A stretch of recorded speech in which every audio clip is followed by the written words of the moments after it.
And we have a culture where the difference is guns can be used for hunting or for sport shooting in Canada, and there's lots of gun owners, and they're mostly law respecting and law abiding. But you can't use a gun for self-protection in Canada. That's not a right that you have in the Constitution or anywhere else. If you try and buy a gun and say it's for self-protection, no, you don't get that. You get it for hunting. You can get it for sport shooting. You can take it to the range, no problem, as long as you go through our rigorous background checks. But there's a difference around the culture. And one of the things that we're seeing with the debate in the States is you get more and more of the American style, right to carry, self-defense arguments filtering up through the the usual more right-wing communications channel. And we have. I'll keep that in the backdrop. Just we might have to pop back into that to break it down a little bit. Technically, under the letter of the law, Justin Trudeau is 100% correct. I followed the firearm safety course for long arms, for rifles, for hunting. Very useful course. Teaches you a lot about firearms, rifles, which I think everybody would do good to take such a course. But in Canada, you cannot own a firearm for the purposes of self-defense. In fact, in Canada, you can't own a taser for the purpose. You can't own a taser, period. Self-defense or not, tasers are illegal. You can't carry around pepper spray for self-defense. You can't carry around any object if the purpose of you carrying around that object is self-defense. And Justin Trudeau actually makes an interesting point here in that leave it to Justin Trudeau to actually revive what up until now was no longer really an issue of debate. Why can we not have certain, I'm not saying weapons, why can we not have certain tools for self-defense? Let's hear what Justin Trudeau says specifically. We have a culture where the difference is guns can be used for hunting or for sport shooting in Canada, and there's lots of gun owners, and they're mostly law respecting and law abiding. But you can't use a gun for self-protection in Canada. That's not a right that you have in the Constitution or anywhere else. If you try and buy a gun and say it's for self-protection, no, you don't get that. This is true. By the way, if you try to say it's for self-protection, you will not, unless you apply for a special permit, show specific need, you will get rejected, period. Hunting, sport shooting, not self-protection. But interesting question, Justin. You say it's not a right that we have. Buy a gun and say it's for self-protection. No, you don't get that. You get it for hunting. You can get it for sport shooting. You can take it to the range, no problem, as long as you go through our rigorous background checks. But there's a difference around the culture. And one of the things that we're seeing with the debate in the States is you get more and more of the American style, right to carry, self-defense arguments filtering up through the usual more right-wing communications channel. Oh, okay. Forget that part. No, you don't get those. If you try and buy a gun, not a right that you have here in Canada. That's not a right that you have in the Constitution or anywhere else. If you interesting affirmation, Justin. It's not a right that you have in the Constitution or anywhere else. Let me just stop screen share and just go to our Constitution, and let me just see what our Charter of Rights says. The Constitutions Act, Charter of Rights.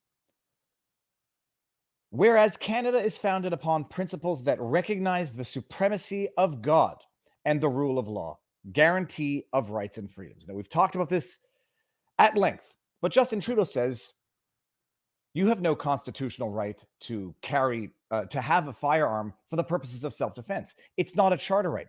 Interesting. You want to leave it to Justin Trudeau to bring up a new debate that has pretty much been silent for a long time. No constitutional right, legal right, life, liberty, and security of the person. This is in our charter. This is not the U.S. Constitution. This is in our Charter of Rights, which we know is not worth the digital paper on which it's printed. But it's in there nonetheless. So when Justin Trudeau comes up and says, it's a different culture, you don't have a charter right. You don't have a constitutional right to self-defense. Life, liberty, and security of the person. Everyone has the right to life, liberty, and security of the person. What does that mean? Now that you raised the argument, Justin, what does this mean? You have the right to life, liberty, and the security of the person, except we are outlawing, we are making illegal the means of protecting your life, liberty, and security of the person. You have the right to life, liberty, and security of the person, but you don't have the right to guarantee that for yourself. You don't have the right to actually protect your security of the person. You don't have the right to protect your life. It's an interesting thing. You have the right to something that you don't have the right to protect. But thank you for actually raising this argument, because I genuinely now think firearms law, the right to self-defense and the right to own for the purposes of self-defense is now going to become a debate in Canada. And leave it to Justin Trudeau to give that debate a rebirth of sorts. I have a feeling you're going to get the likes of politicians like Pierre Poilievre. I know Maxime Bernier's position on this already. I have a feeling you're going to actually start a political debate as to why exactly our Charter of Rights says everyone has the right to life, liberty, and security of the person, but the government says you don't have the means, or we're outlawing the means for you to actually ensure your life, your liberty, and your security of your own person. The argument is going to be, yeah, you have that right to life, liberty, and security of the person, but it's the government that gives that to you, and it's the government that bequeaths that to you. It's the government that protects you, not yourself.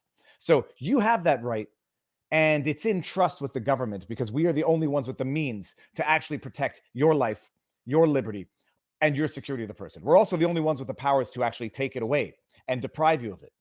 But Justin, hold on one second, actually. This is not mere hyperbole. Gun Sales Canada. What do you think happened last week, by the way, after Justin Trudeau came out and said we're going to freeze all handguns in Canada, freeze all sales, transfers? What do you think happens? What do you think happens in the States every time a politician comes in and says we're going to take away that right? Massive surge in local handgun sales as Canada looks to toughen gun laws, shop owner says. So not only is Justin Trudeau actually going to give rebirth to a debate that has very much been quiet over the last years, if not decades, he's directly bringing about the exact opposite outcome to that which he purportedly wants to ensure. So that's the intro for today. Leave it to Justin Trudeau to actually cause people to question, why exactly do I not have that right? I'm sorry. The Charter says you have the right to property, but you don't have the right to protect your property. The Charter says you have the right to freedom of assembly, but no guarantee of that right. You have to go to the government to make sure that they respect that right that they've protected in the Charter. You have the right to life, liberty, and the security of the person. You just don't have the right to ensure it for yourself. You have to call the government so they can come and do that to you. You're going to cause a rebirth of this argument, Justin Trudeau, and blame it on right-wing media trickling up from the States. You might just be opening people's eyes to the fact that maybe the government in Canada has gone just a little bit too far. You have the right to life, liberty, and security of the person. You just don't have the right to protect yourself. Okay. I'm going to take this off for now because I hate the headphones. So we are live. It's a Saturday. It's a beautiful day outside, but I'm going to stay out of the sun from noon to 2 and then go outside afterwards. So much chicanery and so much buffoonery. I was going to do a video, a 10-minute summary of the first 2 hours of the Jan 6 committee hearing. I shot the content in my car yesterday because I was going to do one of the car vlogs. And I didn't get around to editing it because it just didn't happen. And I think I'm just going to do, in this live stream, a 10-minute summary of the first day, the first 2 hours of the January 6th committee hearings, because to call it a kangaroo court would be an insult to Australia. To call it a sham would be an insult to ShamWow. It would be an insult to Shamu the whale. I don't. People are saying kabuki theater, but I forgot to look up what kabuki means. It's theater. It's political theater of the highest order, and it's atrocious. And I said as a joke, I've watched it so that you don't have to watch it. But I know that a lot of you are going to be watching it again with me Monday when I go live stream day 2 of I think it's 4 days of hearing spread over months. They had to kick it off like the inaugural hearing, prime time on a Thursday. And I suspect, I had half as many live viewers as did some of the other C-SPAN that was broadcasting it. But a lot of people were watching it, probably not as many as they were hoping for. It was pure political rubbish of the highest order. But we're going to get there. So I'm going to do a 10-minute summary. I've got the articles pulled up as to why. I got the articles, the links to summarize in 10 minutes why the day one was pure show. But it's been a while since we've had to deal with YouTube chicanery. And you know what? First things first, before we even get there, no medical advice, no legal advice, no election fornication advice. If you want to support the channel, we've got these things called super chats on Rumble, on YouTube. YouTube takes 30% of those. If you don't like that, we are simultaneously streaming on Rumble, a free speech platform that actually respects free speech while ensuring, a platform that is still fun to use for everybody. Rumble has these things called Rumble Rants, and they take 20%, which is better. Better for the creator, better to support a platform that you like. Okay, let's get into the chicanery of what happened. I live streamed Thursday night, the first night of the January 6th committee hearings. I was sharing the C-SPAN hearing, which had a reporter at the beginning and during pauses commentating.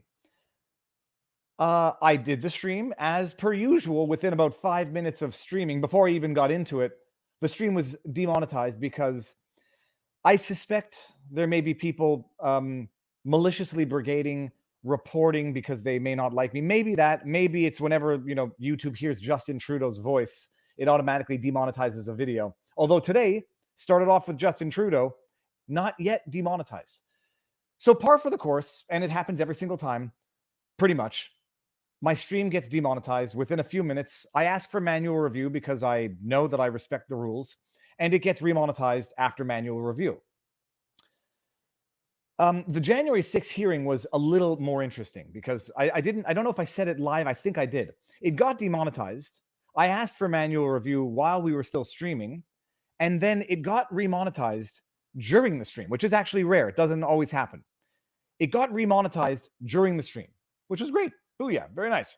Carry on commentating on the January 6th sham wow of a kangaroo court, and then it gets demonetized again.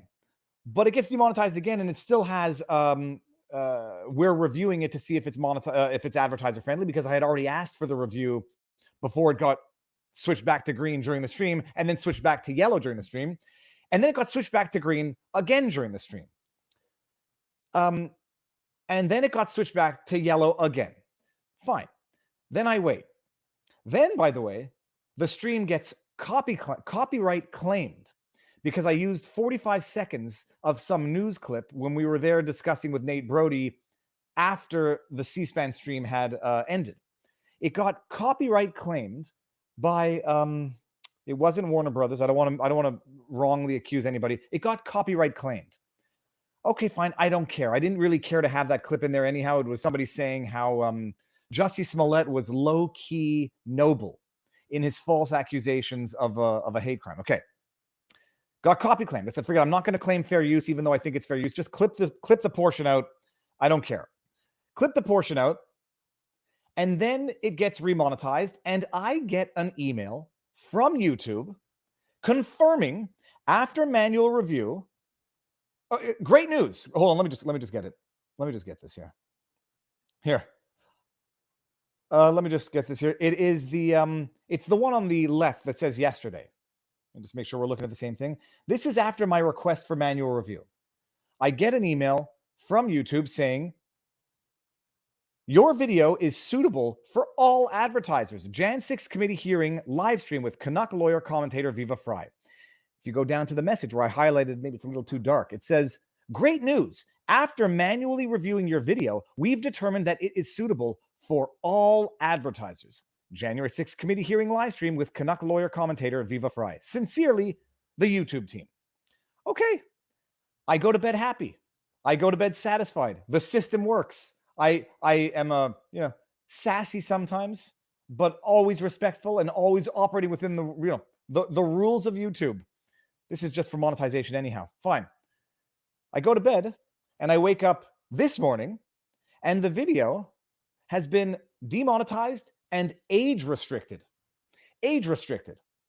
And I say, well, this doesn't make any sense because you reviewed it yesterday, confirmed, great news. Here you go. It's what did they say? Sorry. It's suitable for all advertisers. A human at YouTube looked it over and said, we wrongly demonetized this yet again, as we did with a number of other streams in the past. We've manually reviewed it with human eyes and a human brain. And we say, congratulations, great news, Viva. It's suitable for all advertisers. That was yesterday. Then I wake up this morning, age restricted, demonetized. I get on YouTube chat with chat support, which I now am thoroughly understanding are actual robots. They're not humans. I asked them what their favorite band was, and they didn't say Oasis. So I know they're robots. Okay, I'm joking. Age restricted and demonetized. And I go on chat and I say, this doesn't make sense. And we chat on chat and they say, well, did you file an appeal? Okay, so I filed an appeal, not before I went onto YouTube and said, Team YouTube, this doesn't make any sense. We're seeing the same thing here. Okay, so close this. Not before I went on to YouTube and I said, there's a problem, Team YouTube. Yesterday, after manual review, my live stream of the January 6th hearing was determined to be suitable for advertisers. This morning, it's age restricted. Please fix ASAP. Fine. I reach out to Team YouTube on Twitter and I get on chat with the bots. To say, I'll steelman YouTube's position in a second.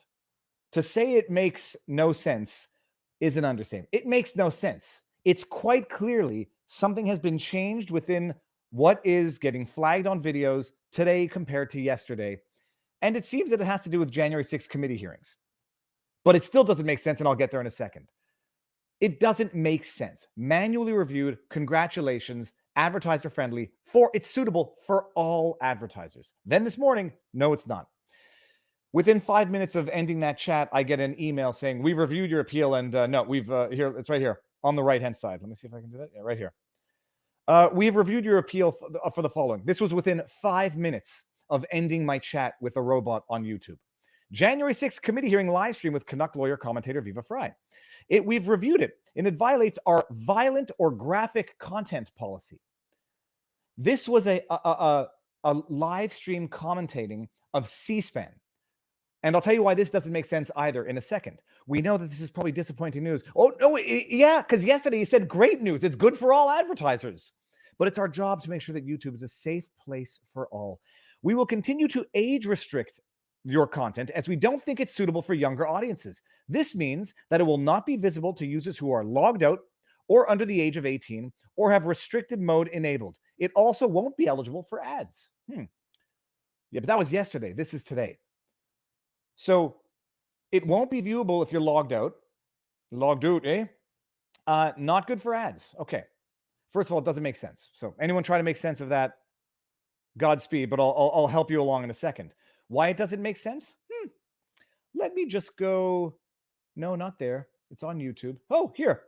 Watch. January 6th Capitol Riot Committee holds first primetime hearing. WFAA.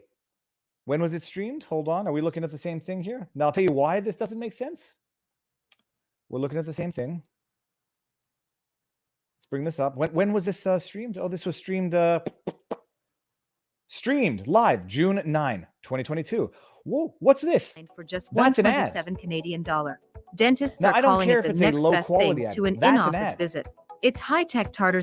That's an ad on of January the 6th. Some have pled guilty. That's an ad on the hearing. On content. Oh, do we get another ad? I think we're getting another ad right now. We are. How fast can you buy home insurance from another Square ad. One? 5 minutes. See for yourself. This Visit one, this squarewin.ca January 6th now. Capitol, hearing is fine. Totally fine. Two unskippable ads. C'est easy que ça se passe. And we're going to get a third one that I can skip in 5 January seconds. Okay, 6th. we're back to the hearing. So this one's showing ads. And by the way, what else? Not age restricted because I'm in incognito mode.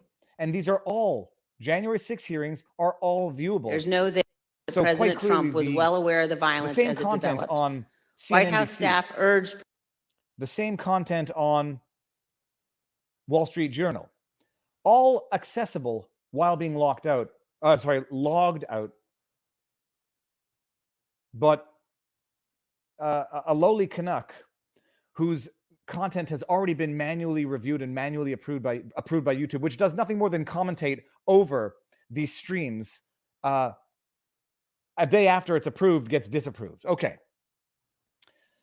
Let's steelman it. Let's steelman it so that no one accuses me of straw manning.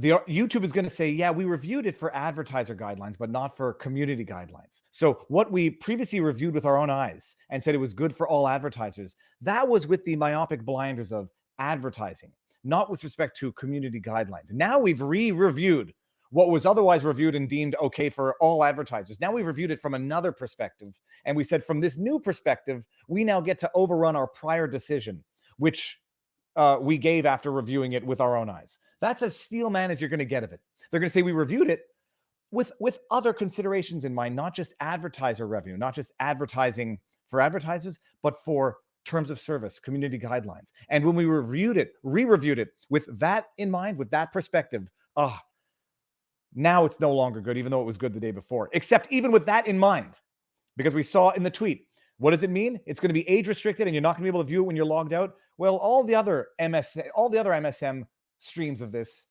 are clearly not age restricted because they're all viewable when logged out of YouTube. Chicanery. It's chicanery, and it's chicanery. Okay. So that's it. Anyhow, I've reached out to Twitter. I've reached out to Team YouTube on Twitter, despite the AI chat that I had, and within 5 minutes of that, it was confirmed. And we'll see. Worst comes to worst, it doesn't matter. Okay, fine. It's age restricted now. It was a live stream at the time. The advertising revenue is for a live stream. It'll be a day of work, and having lost a portion of the revenue for that work. I know most people don't. Some people don't tend to think of this as work, and nor do people who love doing it, because you'd be doing it one way or the other. It's chicanery. On the one hand, YouTube is, they'll still run ads, and it's not demonetized. It's just they're running limited ads. So you get like 10 cents on the dollar for what would otherwise be good ads if it were fully monetized. What does it do? When within YouTube, it suppresses the commentary to the benefit of the MSM, C-SPANs, NBC, CBS, MSNBC, CNN. It suppresses the independent commentary because, first of all, people go look up January 6th live hearing. They're not going to see mine if they're logged out right now. And even if they're logged in, it's going to be age restricted. And even if they can log in, YouTube's not going to go ahead and promote a video on YouTube that is age restricted and not monetizable because it's not in their best interest. So it is the vicious circle, the wrap-up smear of demonetization, so you can control the narrative, set aside deterring people from covering it. Because if I go and cover Monday now, and they're going to demonetize that after, it's fine. There'll be the super chat revenue during the stream. I can snip and clip portions, whatever. But it's soft censorship through deterring content creation coverage, independent media coverage. And then within the system itself, it is just more soft suppression, because if it's demonetized, if YouTube says we've demonetized it, we're sure as heck not going to promote it, because why would we promote something that we can't run quality ads on and make more money for ourselves? So as a result of our own decision, which is arbitrary, capricious, and I dare say maybe even malicious, given the day before they reviewed it and approved it, they now get to say internally, algorithmically, we're not going to promote that Canuck. We're just going to promote C-SPAN, MSNBC, and the like. Okay, so that's the chicanery. That's where we're at with that. Not the funnest way to wake up in the morning, just because it's psychologically abusive. YouTube says, yesterday, we've reviewed it. Great news. It's suitable for all advertisers. I go to bed. They don't notify. Well, they did notify me because I saw an email when I woke up. Oh, yeah, no, age restricted. Yeah. All right, let's see what Pasha Moyer says. Viva, I tried but failed to watch. I got physically sick to my stomach and had a bad headache, all from what I was seeing. Thanks for summarizing. Well, I'm going to summarize it now so that it'll be even better summarized. The sheer lunacy of day one. But thank you, Pasha, for the super chat, and thank you for the it's extremely frustrating for people who know what's going on to watch this. MSM gets mad when someone else is successfully shaping the narrative. I'm sure Viva is on the list. I'm not even shaping it.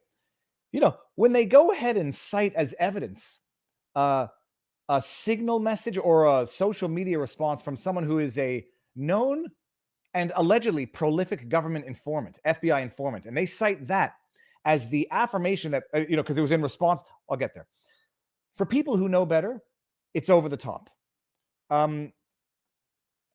It's watching it is extremely frustrating. It's the reason why I have such great difficulty sitting in court, even as a lawyer, listening to an adverse party, a witness, spout misinformation, spout lies. You imagine being Johnny Depp and Johnny Depp's team when you have to sit there and listen to Amber Heard being examined by her own attorneys, and you can object, but you can't interfere with testimony, and you have to sit there and listen to someone lie through their teeth without getting up and screaming, without getting up and saying, that's a lie, and here's why. You got to take notes, you got to wait patiently, and then you got to reply when you have your opportunity to do so.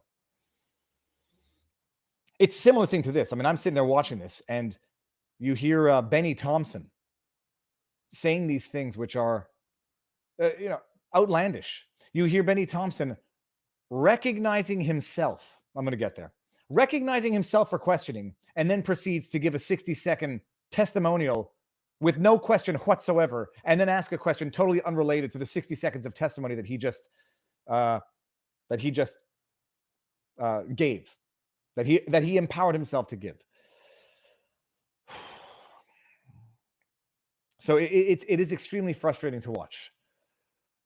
But I'll sit there and I'll commentate over it with the knowledge that I have, and sometimes make some mistakes and then correct if that happens.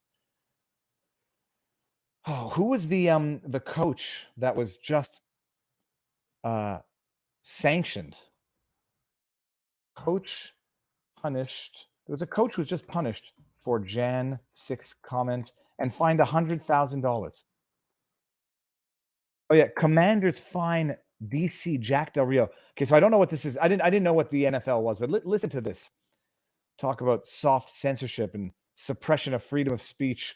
They're not suppressing freedom of speech. You can still say what you want, but there's sanctions. Listen to this. Commanders, I don't know what team that is, fine DC Jack Del Rio $100,000 for comments on Capitol riots. Eric Hunley just sent me this link this morning. I hadn't heard about it. Wait until you hear this. The Washington Commanders. Oh, because they I didn't know that. I guess that's the formerly known as, can't repeat the name. The Washington Commanders fined defensive coordinator, so not a coach, defensive coordinator Jack Del Rio $100,000 after his comments this week comparing the 2020 protests in the wake of the death of George Floyd to the insurrection at the U.S. Capitol on January 6, 2021. Let's hear what he had to say. This is interesting. The team announced Friday that Commanders coach Ron Rivera levied the fine on Del Rio, which will be donated to the United States Capitol Police Memorial Fund. Quote, this morning I met with Coach Del Rio to express how disappointed I am in his comments on Wednesday, Rivera said in a statement. His comments do not reflect the organization's views and are extremely hurtful to our great community here in the DMV. What's the DMV? As we saw last night in the hearings, what happened on the Capitol on January 6, 2021 was an act of DT, people. Wow. I noticed that the committee was even reluctant to use that terminology too much. They said domestic enemies is what they said, because even this might be too much for the committee members to repeat over and over again.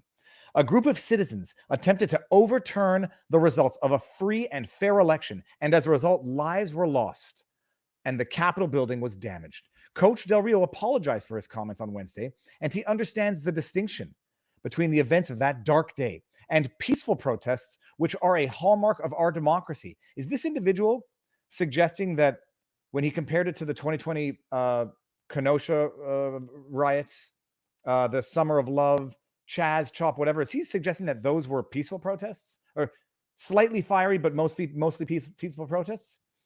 He does have the right to voice his opinion as a citizen of the United States, and it most certainly is his constitutional right to do so. However, words have consequences. And his words hurt a lot of people in our community. I want to make it clear that our organization will not tolerate any equivalency between those who demanded justice in the wake of George Floyd's murder and the actions of those on January 6th who sought to topple the government. You have freedom of speech. And even when it's not unlawful exercise of freedom of speech, even when it is lawful exercise of freedom of speech, we're going to fine you $100,000. There's consequences. You imagine there's some analogies that you can compare with that. You have the right to say something, but I'll financially slap you back. After reflecting on the situation and the circumstances, I have decided to, my goodness, talk about being a judge, jury, and executioner all in one. I have decided to fine Coach Del Rio $100,000, which the team will donate to the United States Capitol Police Memorial Fund. I feel strongly that after our conversation this morning, he will have a greater understanding for the impact of his language and the values that our teams stand for. This is literally, not literally, it's quite literally not literally, it's metaphorically the scene from 1984 when they compel Winston to say, I love Big Brother. They sit there, they pull his teeth out, they abuse him, they destroy him, they make him look at his destroyed, shattered image of a human in the mirror so that he doesn't even recognize who he is. And he gets out and says, 2 + 2 = 5, and I love Big Brother. After talking with him, fining him $100,000, telling him that if he ever does anything like this again, his life will be ruined. He understands the impact of his words. He won't do it again. I want to hear what he said here. The $100,000 punishment, it's amazing, comes after the 59-year-old posted a tweet comparing the protests and insurrection. On Wednesday, Del Rio defended his opinion during a press conference, downplaying the insurrection, calling it a dust-up. All right. Might be wrong on it being a dust-up. Might be a little bit more than a dust-up. Might be a little bit more than a dust-up. Are we going to, is this it's freedom of speech now, but if you say something which is even factually incorrect or I disagree with, $100,000 fine, enjoy your freedom of speech? It's not so free anymore, though.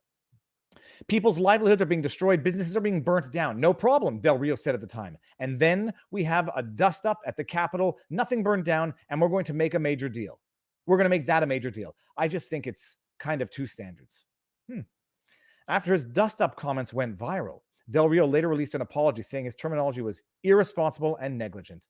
I love Big Brother. 2 + 2 = 5. And they got him to say it, and as if there's going to be any forgiveness. Del Rio's comments drew scorn from Washington players, other NFLers, and scores of media members. Oh, okay. The NAACP called for Del Rio to resign or be fired. Can you imagine? You have freedom of speech, by the way. Say something we don't like. No, this is not a call for violence.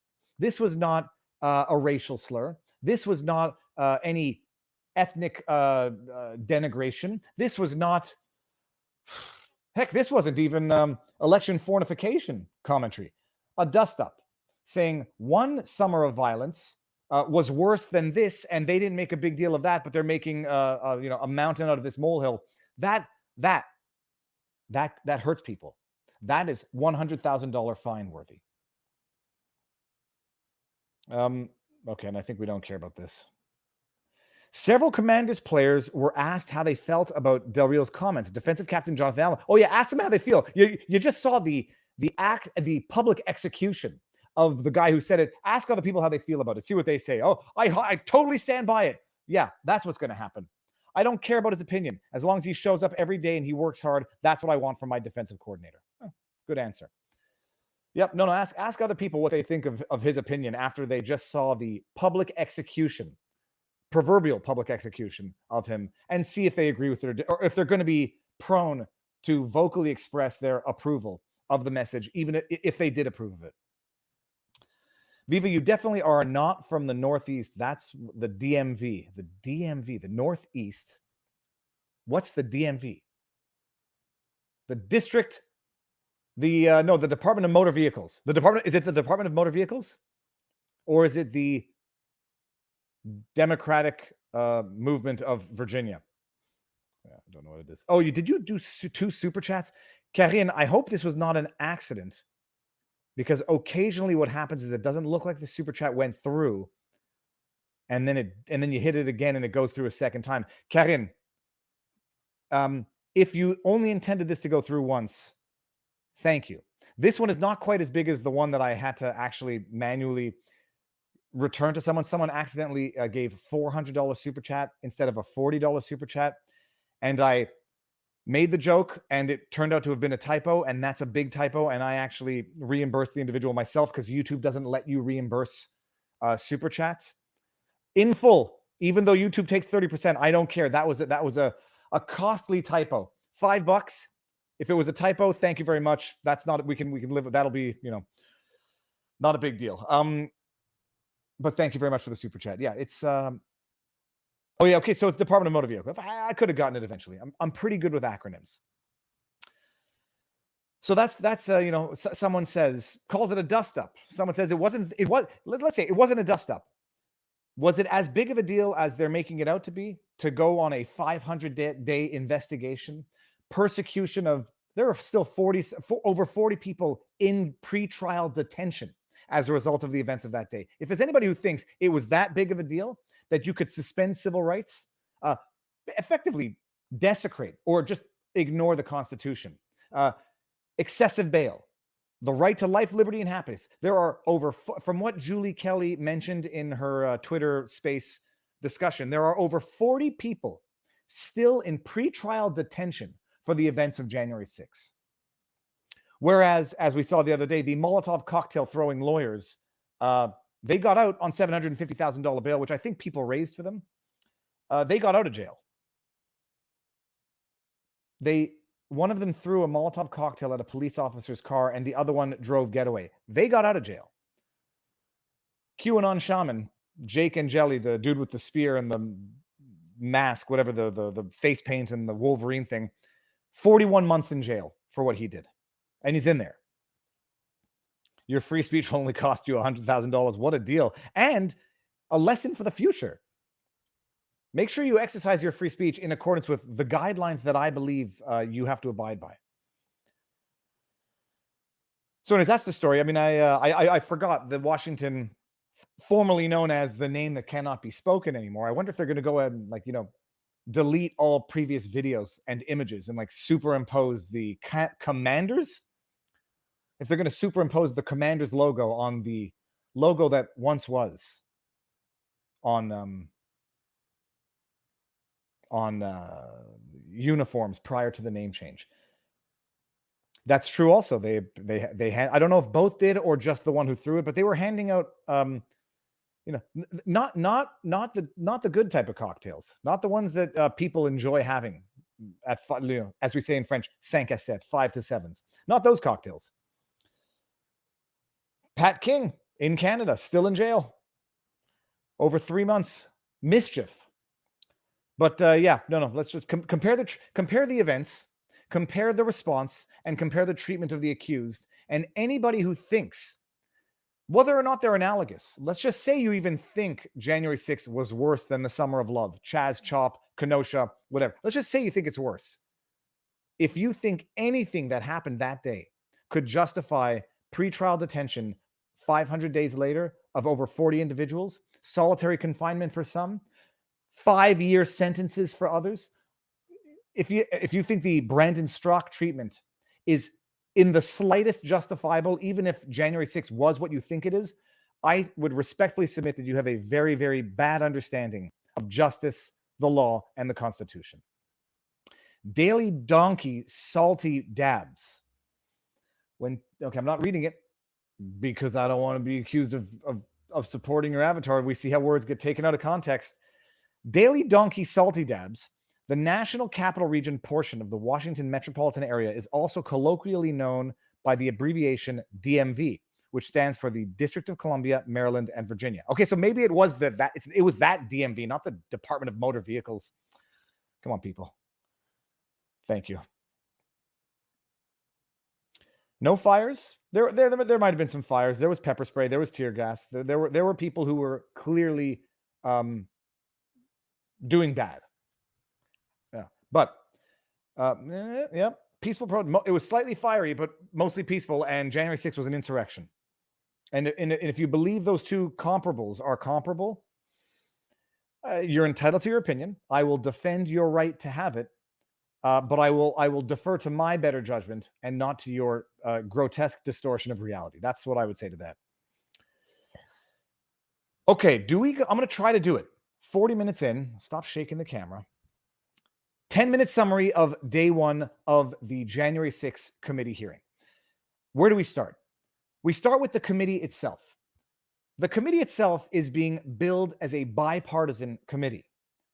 Bipartisan because it has members of both parties on it. You would think bipartisan would be equal or, somewhat proportionate.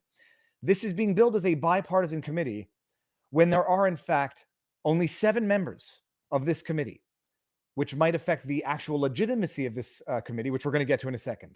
7 members, 5 of which are Democrats, 2 of which are Republicans. One of those 2 is none other than Liz Cheney. And apparently, not only is it Liz Cheney, but the Republican members of this bipartisan committee had to be approved by Nancy Pelosi herself, from what I understand. So let's start off on the basis, steelmanning it. It's a bipartisan committee that might not have met the requisite quorum conditions to be a lawfully formed congressional committee. Bipartisan in that 5 of the 7 members are Democrats. We're going to see who they are in a second. And the 2 Republicans, one of which are Cheney, had to have been approved by Nancy Pelosi. So people want to talk about controlled opposition and what that looks like. When the leading forming party gets to handpick who the opposition is to form this bipartisan committee, some might call that controlled opposition. Others might just call it not a bipartisan committee and a purely partisan committee. Now, Steelman again. It is true that the reason for which there are not other Republican members on this committee is that apparently the GOP decided to effectively boycott or protest this committee, which they think is unlawful, purely partisan, and a witch hunt. So they were offered the possibility to participate, but declined. Therefore, it's sort of bipartisan by refusal, in that Nancy Pelosi goes and personally approves of who is going to be the Republican opposition in this committee. But let's meet the committee members, shall we? Okay, here we go. Meet the members of the select committee investigating the January 6th insurrection. Because CNN is fake news, they're still using the term insurrection, even though the FBI has come to the conclusion that it wasn't. What it was, probably at worst, was a violent protest or a protest turned violent. But whatever. CNN gonna CNN and be the most reliable news name in news, whatever. The House Select Committee investigating the January 6, 2021 Capitol insurrection holds the first primetime public hearings on Thursday and is expected to give an overview of their findings from the past year. We're going to get to the overview from the first day. The hearings are expected to shine a spotlight on the 9-member committee. 9? I thought it was 7. Oh, so sorry. It's 9 members, 7 of which are Democrats, 2 of which are Republicans, with all of the same comments I just made. Benny Thompson, who was the chair, I believe, and we're going to get to some of his opening statements because they're just glorious. Benny Thompson of Mississippi is the chairman of the House Select Committee investigating the January 6th attack. Here they say attack, not insurrection. It's curious. Thompson also serves as chairman of the Homeland Security Committee, the first ever Democrat to hold the position. Okay, that's one. Liz Cheney of Wyoming. Apparently she's no longer going to be the GOP candidate of Wyoming in a couple of months if the polls turn out to be true. She's one of 2 Republicans on the panel appointed by House Speaker Nancy Pelosi, a Democrat from California, after House Minority Leader Kevin McCarthy pulled all 5 of his selections because Pelosi would not accept 2 of his picks. Bipartisan, but it has to be accepted by Pelosi. Adam Schiff. Monsieur Schiff, the Schiff man who lied about having seen concrete evidence of collusion between the Trump campaign and the Russians, lied about it, knowing that no one could disprove it, because in order to disprove his knowing lie, it would involve revealing confidential information that could not be disclosed publicly. What an insidious liar and lie that is, and is. Adam Schiff, a Democrat from California. He serves as the chairman of the House Permanent Select Committee on Intelligence. Schiff's on it. Okay. Jamie Raskin, a Democrat from Maryland, previously served as the lead impeachment manager for Democrats during Trump's second impeachment trial. This man came out during the second impeachment and spewed misinformation in support of the second impeachment, which was indisputably more abusive than the first impeachment. He's on the committee. Elaine Luria, I don't know who she is. Representative is a Democrat from Virginia Beach area who represents a community with a significant number of constituents connected to the military. Okay. She's a Navy vet, served 20 years as an officer on Navy ships. Okay. Pete Aguilar, a Democrat from Southern California, another Democrat from California. Zoe Lofgren, another Democrat from California. This is the bipartisan committee, people. Stephanie Murphy, a Democrat from Florida. I guess they couldn't have found any Republicans from Florida. I don't know if there are, but Adam Kinzinger is one of the 2 Republicans of the committee and broke with his party by accepting the appointment of Pelosi. He accepted the appointment. The bipartisan committee members, those who make it bipartisan, were appointed. So these are the members of the committee. It's bipartisan, possibly in name only. Bipartisan in name only. We're going to call it a bino. It's not a rhino. It's a bino. Okay, that's the committee. The legitimacy of the committee. We touched on it in that article. The legitimacy of the committee has been called into question. And let me just pull up an article from, I believe it's from the Associated. Oh, it's from Politico. Take it for what it's worth, people. The important thing here is not to agree with the arguments. It's just to understand them. Confirm my choices. Okay. This is from Politico. When's it from? It is from, looks like January 13th or March 1st, 2022. Who's going to get that joke? That one I just made up on the spot, and I like it. Ow. It's God punishing me for flattering myself. Okay, let's read the article. Bino. Bipartisan in name only. So this is the argument on the legitimacy of the committee. January 6th committee rebuts challenges to its legitimacy, citing Katrina and Benghazi probes. House Counsel Douglas Letter noted that there is precedent for a select committee operating without a contingent of members appointed by the minority party. Okay, so they're basically saying it's probably invalid, but we have accepted this type of partisan invalidity in the past, and here's why.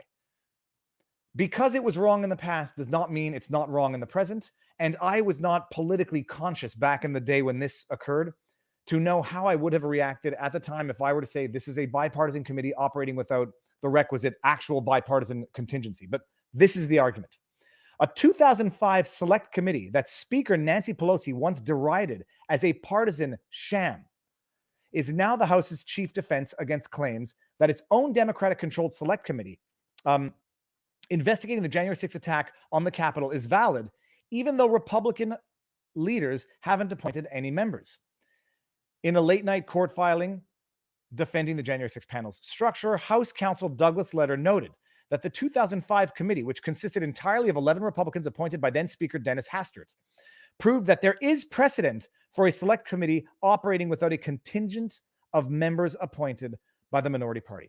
This is the same panel or select committee that Nancy Pelosi once derided, complained, criticizes, shredded as a partisan sham. So what was a partisan sham then is now justifiable because they got away with it then, and now we get to do the sham. This is why, by the way, having standards that are consistent without political affectation, if that's the word, it's good to have because you could appreciate the arguments. Back then, I don't even know what this committee was about. They say we're not participating in it. It's a political witch hunt. We're not participating in it. And they say, okay, well, we're going to do it without you. Your refusal is partisan. Your continuation to pursue it without our approval is partisan. Where everyone's sitting around, you're partisan, whatever. But they did it before to the moaning and groaning of Nancy Pelosi, but now they're going to do it, and that's the precedent. Well, they did it to us back then, so we can do it to them now. It's the House's first attempt to fend off a crush of lawsuits challenging the Select Committee's authority to subpoena phone and banking records from a slew of close allies and associates of former President Donald Trump. They got away. They were allowed to subpoena, as we've seen. Here we go. 2021. Let's just see what this is. Here we go. But we're going to get to the bulk of this. But Letter noted that the resolution creating the January 6th committee explicitly gave Pelosi power to appoint all of its members. Those same rules contemplate the possibility of vacancies and do not require the panel to simply shut down because it doesn't have the full slate of members. Perhaps more significantly, Letter argues, his name is Letter. It's It's got to be tough. Republicans lodged no formal objections when the House debated and voted on 2 key actions by the January 6th Select Committee. Resolutions holding Trump advisors Mark Meadows and Steve Bannon in criminal contempt of Congress. Republicans could have raised formal points of orders challenging the Select Committee's validity at the time, letter noted, but they did not. Okay. Then they talk about Katrina. Like the Katrina Select Committee and a subsequent GOP-led panel to investigate the deadly attack on a U.S. consulate in Benghazi, the January 6th Select Committee only required Pelosi to, quote, consult with McCarthy before making appointments. And the procedures don't specify how extensive that consultation must be or whether Democrats must heed McCarthy's input. Okay.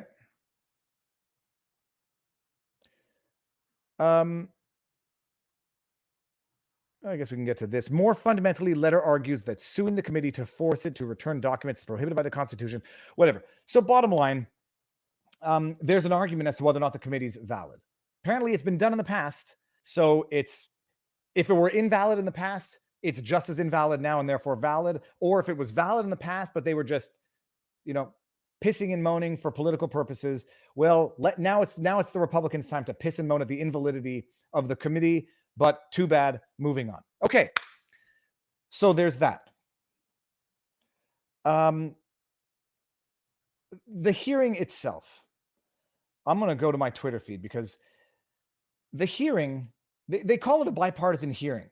I'm looking at this and saying, this does not satisfy any legal burden of evidence. This is like, there's nothing lawful or courtroomish about these hearings. There's nothing courty about it. There's nothing court TV. There's nothing lawful about it because this is not legal procedures. This is a purely political procedure. It's purely political, and therefore,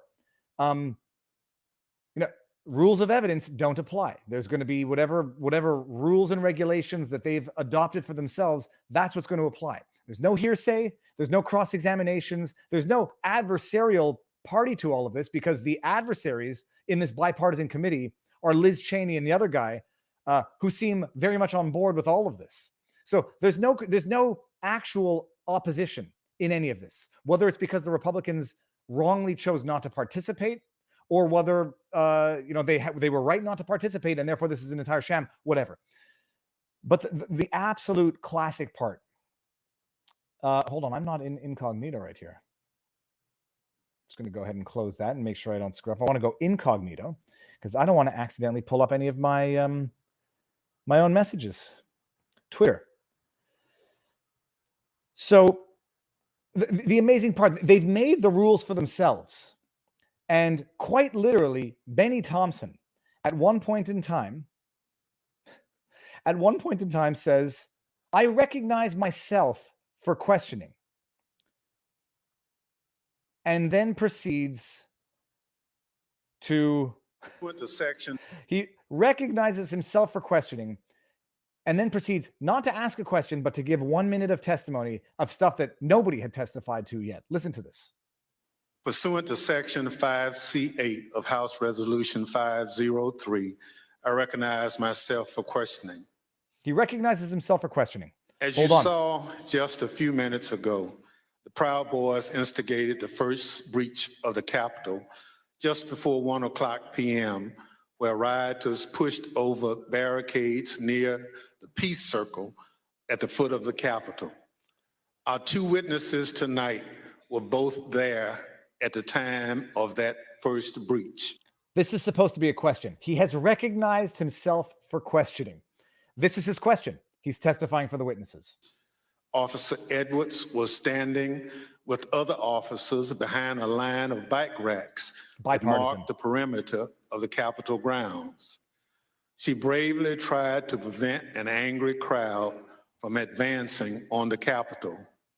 Unfortunately, she was overrun and knocked unconscious as the crowd advanced on the Capitol. And by the way, that is terrible. That's exactly what happens when people get rowdy when they shouldn't. The video that they showed of that, they conveniently omitted, spliced, edited the people who came to her help, which were the violent protesters. So partial evidence, no one's going to be there to cross-examine it. The video they showed where she fell over, struck her head, and was knocked unconscious, They splice and edit out the portion where the people there who were there protesting were aiding her and giving her first aid. Okay. By the way, we're still in his question that he's recognized himself to ask. I haven't yet heard a question mark. Mr. Quickstead was a few yards away from Officer Edwards, taking footage of the Proud Boys as part of his work on a documentary film. Most of his footage has never been shown publicly before we shared it this evening. Officer Edwards, I'd like to start by asking if you could tell us why you believe it's important for you to share your story this evening with the committee and the American public. That was 90 seconds after he recognized himself for questioning, 60 seconds of testifying, and then Officer Edwards. Sorry, it was actually like 80 seconds, maybe 75 seconds of Benny Thompson testifying to evidence that had not actually even been presented by the witnesses yet, if ever. And then he proceeds to ask a question totally unrelated to his 60 to 75 seconds of testimonial evidence. I mean, and this is, yeah, I'm sitting here saying this is outrageous. This could never happen in court, nor would it ever. But this is not a court proceeding. This is a political theater, for lack of a better word, of people who've given themselves the rules to empower themselves to basically tell the story that they want to tell with no adversarial process, and no one fact checking in real time except for the people who do it, who then get their videos radically not promoted on YouTube. But so that was one aspect of it. Benny Thompson, as part of this show trial, but this is I now understand what McCarthyism is. I now understand what show trials are. This is prime time. No adversaries. Pursuant to the rules which we have drafted for ourselves, I'd like now to empower myself. I authorize myself to ask a question with no one to fact check me, no one to interrupt, no one to cross-examine. And then I proceed to testify and not ask a question for about 60 seconds, testifying, putting words in the witnesses' mouths, or at the very least, saying things that have not yet been proven or shown by the actual witnesses, and then I ask a question totally unrelated. That was one part of it. Where else does it get ridiculous? The evidence. Let me just pull this up. The evidence that they put together a video montage. The police officer testifies. She testifies to what happened. She was behind a bike barricade because, the FBI intelligence knew that this massive insurrection was coming. They knew that this was planned in advance because they actually did testify to that. They knew that Proud Boys were going to be there because they actually testified to that. They knew what was supposed to be happening, and they called it like wild dreams and whatever. What was their response to all of this advanced knowledge of what was supposed to be, the greatest threat to democracy ever? Bike racks, or as someone in the chat corrected me, French barricades. This police officer testified to the fact that she was not trained in any of this. She had no backup. They had nothing but a bike rack and her, and I think it was one or two other officers against this mob. And this committee, instead of investigating why it was grossly understaffed by police, why it was grossly unprotected because it just necessarily was, why the police opened the doors for any, instead of looking into that, they're just going to look into going after each and every person with absolutely exaggerated charges, destroy the lives, go after political adversaries, go and arrest Ryan Kelly for being there in a restricted area, and he ought to have known it was restricted. But after that, what's the evidence that they actually adduced? Well, oh God, it's that picture again. What evidence? At one point, Benny Johnson plays a video. You know what? I should go get this on C-SPAN. He plays a video montage of that they prepared. It's a video montage. January 6th committee live C-SPAN. It's a video montage that they prepared. Clips and snips of video, overlaying of audio, splicing together different shots at different times. And at one point, Oh, this one. Oh, so C-SPAN is age restricted. Okay, well, we're going to go away to, now you can see, by the way, that some are and some are not. This one is not. The committee Oh, investigating no, hold on. Donald Trump's That's something attempt. else. Interesting. Interesting. This happened in real time, people. This happened in real time. This one's not age restricted. Okay. We will identify elements. It's interesting. This one's not. The other one, I think we witnessed this happen in real time, people. Edwards is a graduate, Okay, so now we get to the testimony. and I thank you for being Okay. Proud Boys. Here we go. Here we go. Look at this. Now my mistake Aggressive was chanting. I was commentating over the stuff too much during the hearing. I'm going to play this, and this is Benny Thompson now, empowering himself to adduce his own evidence during the bipartisan committee, and look at the evidence that he submits. He has conducted extensive investigative work to understand what led the Proud Boys and other rioters to the Capitol on January 6th. We've obtained substantial evidence showing that the president's December 19th tweet calling his followers to Washington, D.C. on January 6th energized individuals from the Proud Boys and other extremist groups. Okay, now watch the evidence. I'd like to play a brief video highlighting some of this evidence. My name is Marcus Childress, and I'm an investigative counsel for the Select Committee to investigate the January 6th attack on the United States Capitol. What do you want to call them? Give me a name. Give me a White name. Go ahead. supremacists and Who would white you like me to condemn? White supremacists and right Proud Boys. Boys, stand back and stand by. After he made this comment, Enrique Tarrio, then chairman of the Proud Boys, said on Parler, "Standing by, sir." We're going to stop it there. This is the evidence that this bipartisan committee is presenting.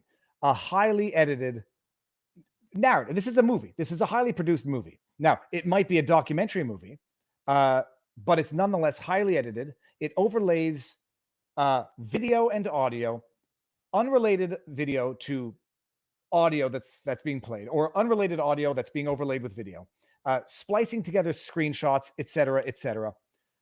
But they're citing the response on Parler, I believe, from Enrique Tarrio, that Trump motivated this group to do what they did that day. Enrique Tarrio, now this is a known fact, and this is something that also requires clarification, is apparently a known or a prolific FBI informant from something that occurred back in 2012. And the whole point is actually not to demonize Enrique Tarrio, because what informant means under any given circumstance can vary. You know, I just watched Black Mass with Johnny Depp. So, you know, there's that type of informants. And then there's others who cooperate so as to alleviate their own sentence because they're being persecuted or prosecuted. Proud Boys leader was government informant, records show, Associated Press. And this is from January 2021. The leader of the Proud Boys, who was arrested in Washington shortly before the Capitol riot, previously worked undercover and cooperated with investigators after he was accused of fraud in 2012. Now, I understand he was on Timcast and explained the circumstances. The issue here is not to say he was it was all a setup and this man was in on the setup, although there are going to be some people who might believe that. The issue here is that you're talking about evidence, what is supposed to be evidence, and what is being relied on as evidence to show the incitement that Trump allegedly incited a month prior in a tweet, a response from this individual who, in an ordinary court of law, credibility would be able to be easily attacked. But that's the best of their evidence, is someone who collaborated with FBI previously in his life. They're now relying on what could arguably be even a self-serving response of a tweet, which who even knows who saw it at the time, as their best evidence after 500 days of investigating the events. I mean, and this is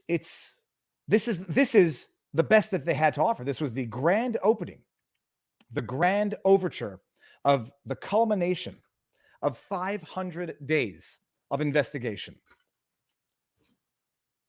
A response on Parler from an individual whose credibility could be easily impugned, to say the least. And You could even go one step further in terms of impugning that that source of information. It's the best that they have. Hearsay is an understatement. I mean, this was the exact same thing that the lawyer in the Alex Jones deposition got such, Barnes gave him such a hard time for. You don't, if it's a court hearing, if it's actual evidence, you can't splice together the evidence. You can't manipulate the evidence. Benny Thompson has empowered himself to produce a highly edited video production with an investigator that was mandated by Benny Thompson and the committee to look into this without any meaningful opposition, without any meaningful due process, without any meaningful satisfaction of any evidentiary, burden. And that's the best that they have. And that's just from day one. The testimony of the police officer who struck her head, it's what I always say is you give the government an excuse and they're going to exploit it to the fullest extent of the political powers that be. And the problem is, though, even in Canada, when you don't give the government the excuse, the government makes up the excuse.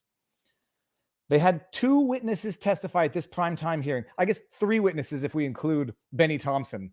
And the best that they could come up with for this 500-day investigation, for a primetime broadcast, after detaining people for over a year, 500 days, pretrial detention, the best that they came up with was Donald Trump in the debates and a response from a Proud Boy founder who is also a known FBI informant, albeit under different circumstances, to an event that was coordinated and planned in advance. They had their permits. The people had their permits for the protest. It was all known in advance. And the government's response was not to have extra security there, French barricades, bike racks, and when the poop hit the fan in certain pockets of this massive area where it got out of control, where some parts got out of control, weaponized to the fullest extent of the political capabilities to prosecute individual accused. I think there were like something like 500-600 people who were prosecuted. The FBI said, sparing no expense, we're going to be knocking down doors in Alaska. 500 days later, indicting the Proud Boys. 500 days later, criminal complaint against Ryan Kelly, who's running against Gretchen Whitmer and other Republicans in the primaries in Michigan, arresting him on 4 charges of misdemeanor charges. Yep. It was a convenient happenstance that January 6th happened. I dare say there were some individuals whose initials are AJ saying it was all a setup, stay out of the Capitol. If you help your country, it can later be used against you in a show trial. Nice. Cameron Vesey, nice to see you again. That is the summary of day 1 of the January 6th committee hearings. To be continued Monday, 10 o'clock in the morning, I will be live streaming it. No deterring for me. I will be live streaming it. Did I just see sex bots in the house? I did. And now the sex bot is blocked. Sorry, sex bot.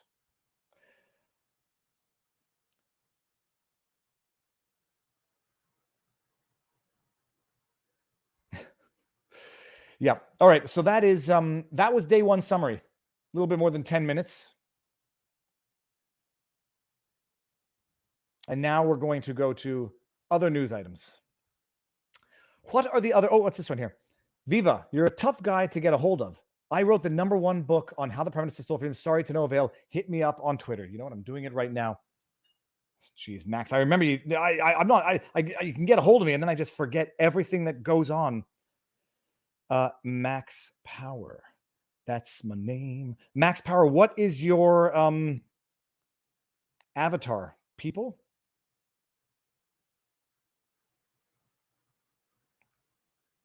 Just another version of you. Creative. Is this the Max Power? Hold on, people. What is Max Power on Michigan? What is Max Power on Twitter? This can't be you, Max, because this is not active enough to be you. Let me see here. Max Power. Come on, man. I'm looking for your avatar. What's your handle on the Twitter? Same pick in the chat. Okay. And it's at Max Power. Let me see if I can do this. Max Power. There's I don't want to say his name. Same pick as in the chat. Okay, well, I'll find it afterwards. Max Power. The I can't find it. Okay, I'll find it afterwards. Okay, done. That's what's going on with the January 6th hearing. So to be continued Monday, daytime. Probably we can stop that. We can continue that Monday, as I will. And we'll follow and see what goes on with Boomer Moment. Well, at least I'm not chewing on my sweater, Craig. I'm joking. You look like you play poker. All right. The real max power. Okay, well, that explains it. I was looking at just the ordinary max power at real. My goodness, that's max power. Real max power. Dude, I'm still not seeing it. Oh, if I go to people, I am not seeing real max power because I'm spelling it improperly. Okay, there we go. Real max power. Boom. Okay, screenshotted. Done. I'll text you. Want to get an Amazon affiliate link for that book. Okay, Gateway Pundit under American Gulag has all the names of arrests, custody status, and what they did to get arrested. Yep. Oh, yeah. Okay. No, because David Langford, it was max power without the E. All right. So that's the January 6th committee hearings live Thursday night to be continued Monday over the next weeks, and we'll see. What's amazing actually is also not just the lopsided. I mean, it's not lopsided. It's one-sided, and that's fine. The media then runs with this, and you have who was it? Maria Shriver. You have all these people saying this is like rehashing this from January 2021. When, in as much as it got unacceptably violent in certain pockets of the protest. Okay, fine. How long do you exploit that to go after political adversaries? How long do you exploit that to distract from what is actually crushing Americans and American lives? You know, not what's his name, Cernovich, put out a tweet and said inflation that Americans are currently going through, and Canadians as well. I don't know if it's the same in Canada. Inflation has basically wiped off a month and a half of people's earnings. Prices are going up, but your salaries are not, or our salaries are not. Prices go up, salary doesn't. The average American has lost a month and a half of work. But these committee members are paying themselves handsomely to sit around for 500 days to investigate this. Much in the same way in Canada, the government is sparing no expense in the judicial system, the prosecutorial system, the police system, to stifle Canadians' fundamental rights. They're paying themselves very well, all the while inflation here, all the while, what is it called? The labor force shrinking. No, that's it. But in America, Cernovich pointed out the average American has lost a month and a half of salary. But this is what the political powers that be are parading around for the distraction. It's sort of like sports, except it's politics.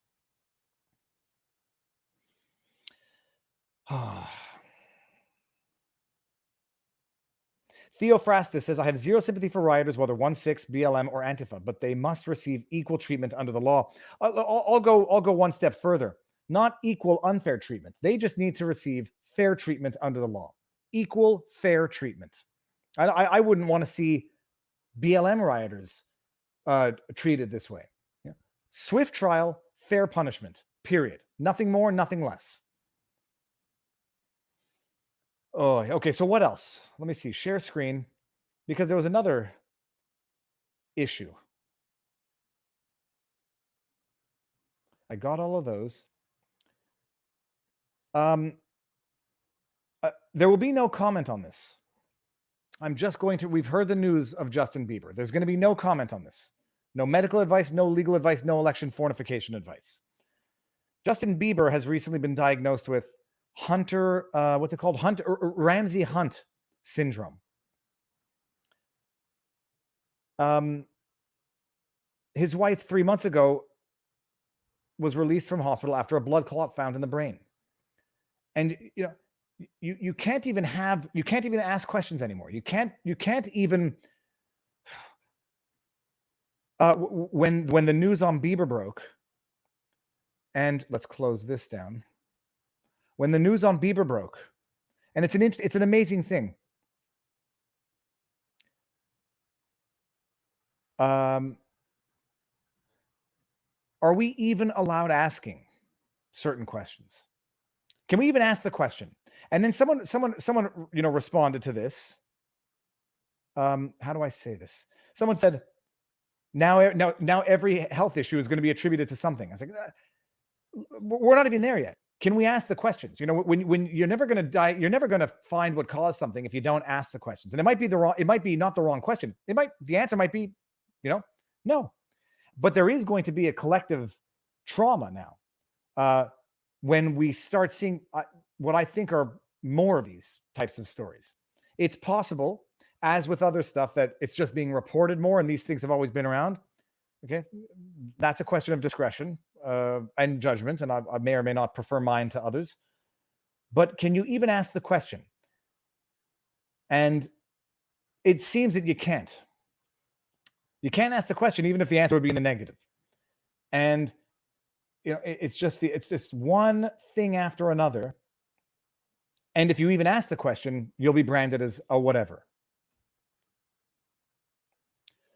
I feel bad, and then the other issue is like everything gets politicized and weaponized, even stuff that might be, unrelated. But we're living in a world where we can't even ask the questions. We can't have a free open discourse on this, and that is, deliberately or indirectly contributing to the very problem. You don't quell conspiracy theories by not allowing people to ask the questions and not allowing the discussion to occur, because if something's unfounded, aggregate knowledge typically will reveal that. If something is a disgusting, intolerant idea, it will typically be outed as such, and people will respond accordingly.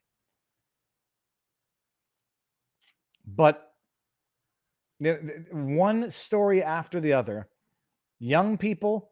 And now, Ramsay Hunt syndrome, you're going to hear this because it's true, is apparently a potential side effect of shingles. Shingles, however, is a potential side effect of a number of things. I got shingles, by the way, February 2020, right before the world shut down, right before all of this occurred. But typically, Ramsay Hunt syndrome is in older people. Typically, shingles is as well. But shingles can lead to Ramsay Hunt syndrome, facial paralysis, deafness in the ear. And once upon a time was just a known potential risk of a number of things, as was GBS, which, if you've had it in the past, these are things that you need to know before doing things in the future. Can't even ask the questions, can't have the discussion. And it's not just that the people get shunned for asking the obvious questions and expecting to have an open discourse on it. The people who shut down the conversation feel virtuous and, what's the word? Superior in doing it. They feel intellectually and morally superior in telling people what they can and cannot say, shutting down the obvious questions, and stifling the obvious discourse. This inflation is part of the Great Reset. Once upon a time, the Great Reset was a pure conspiracy theory. Once upon a time, the Great Reset was a conspiracy theory. Anyone who mentioned the words, it was 2020 on YouTube, they were verboten. And if it don't believe me, hold on one second. Add to stream. Don't believe me that the Great Reset was once conspiracy theory. It was. How do I get to this one? Which one is it? It's not that one. It's not this one. Within 3 months, no. So close this. Close the committee. Where's my window? Here. It seems that some people still do not know. It was a PDF. Here. This is from the World Economic Forum. This is from the World Economic Forum website. The Great Reset. Ooh, I will reject your cookies. When is this from? September 24th, 2020. Once upon a time, anyone who said that there was this thing by the World Economic Forum being promoted, this idea called the Great Reset, you were dubbed and labeled a conspiracy theorist, and you were shunned. And the people who said it, didn't even know that it existed, but they felt empowered. They felt morally and intellectually superior in deliberately trying to stifle or suppress or demonize anybody who would say these words. There was an urgent need for global stakeholders to cooperate in simultaneously managing the direct consequences of the COVID-19 crisis. To improve this, first of all, this is a fragmented sentence. Maybe you guys want to learn how to draft at the WEF. WEFforum.org. Okay, this is right. To improve the state of the World Economic... Oh, sorry, it is not a fragmented sentence. It's starting the Great Reset Initiative. Now, let me just make sure that this is not a fake URL. Yeah, good. And there you have it. But once upon a time,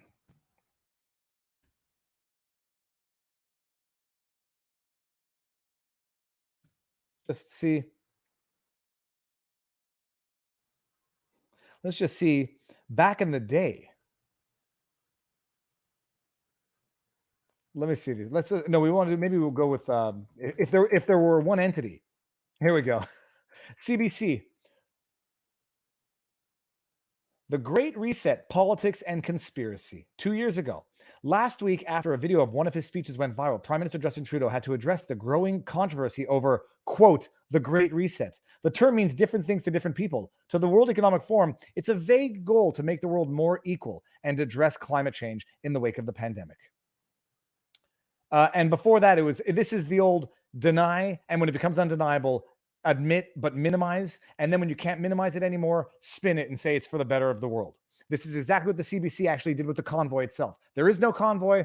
Okay, it's a small convoy in British Columbia protesting road conditions. Okay, it's an actual big convoy heading to Ottawa, but they're racists, xenophobes, anti-black racists, transphobes, whatever, extremists.